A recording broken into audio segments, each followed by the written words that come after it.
So I like to think that my life is pretty good right now. And a big reason for that is financial stability, the stability that I have right now. What I used to make in about a month at my first job as a staff physical therapist, I'm making like half the time in about 2 weeks as a travel physical therapist on one of my contracts. And that jump in pay, that jump in salary, that change really contributes to the stability and the security that I have and that I feel right now.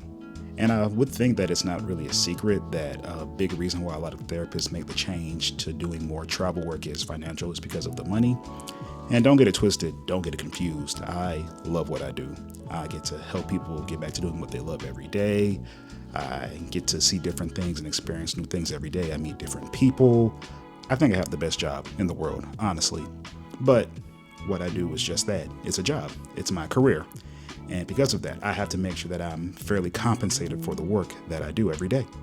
Because that compensation is how you do important things like pay bills or buy food or support your obnoxious shoe buying habit. Now, I recently did a very average amount of Googling, and I learned that the median salary for a physical therapist is about $101,000. And the average education debt, according to a survey that the APTA ran back in 2020, is about $142,000. And I'm going to link those below in the description box. And if you're a physical therapy student or a new grad, or maybe you've been working in the field for a little bit for a couple of years, and you've ever looked at your loan balance thinking like, what the heck am I going to do? How am I going to handle all this? This video might be for you because I've definitely done that before, and sometimes I still do.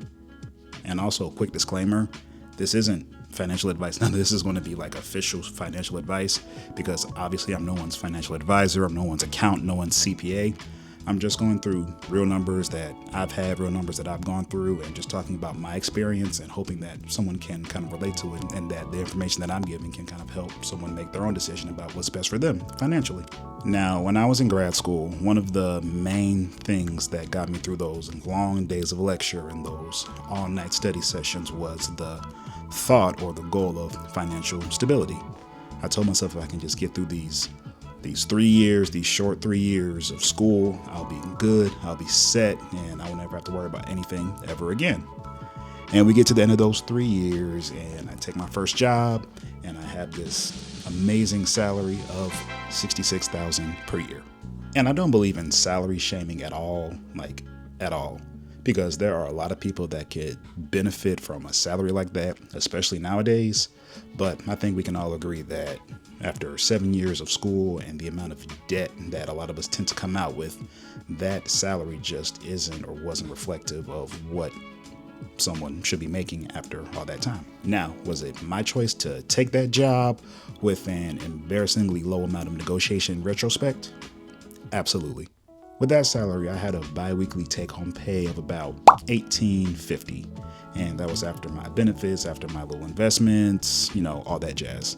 And just to compare, my least lucrative, or I guess the contract that has paid me the least since I started doing travel work, has been about $1,900 per week.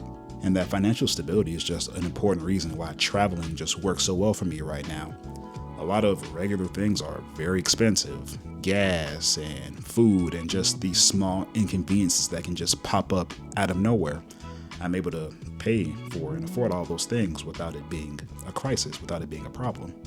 I recently came across an article where the author was comparing physical therapy to other professional degrees, other professional jobs, and one line just kind of stopped me dead in my tracks.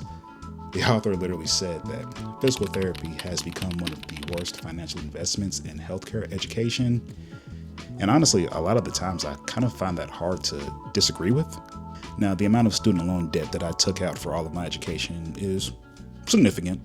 And just to keep my little repayment history short, I was on the SAVE plan, a type of repayment program that was a thing during the last presidency.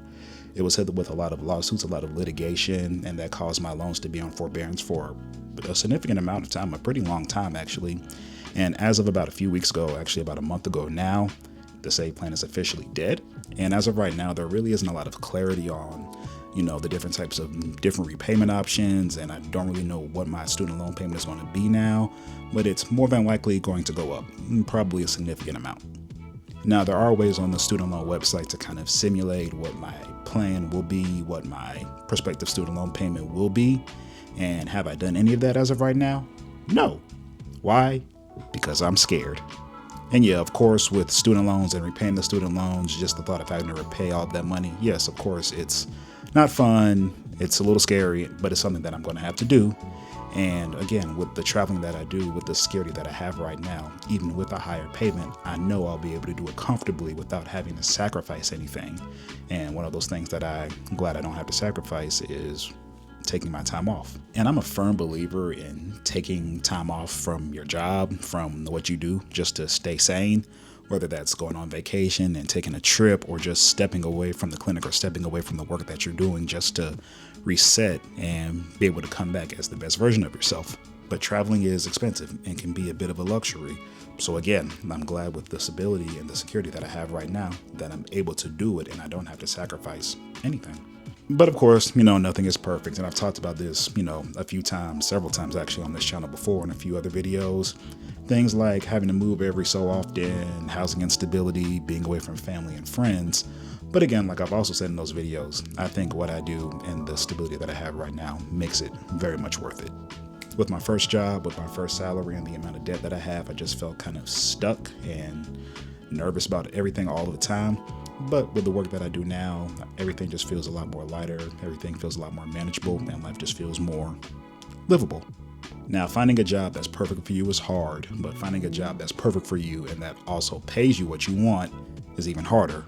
And I actually had the opportunity for that, but I turned it down. And I actually made a video about that you can watch next, right here. Other than that, thank you for watching. If you enjoyed the video, let me know down below if this was helpful, because if you do that, maybe we can get this video out in front of someone else that can really benefit from it. But other than that, thank you for watching, and I'll see you in the next one.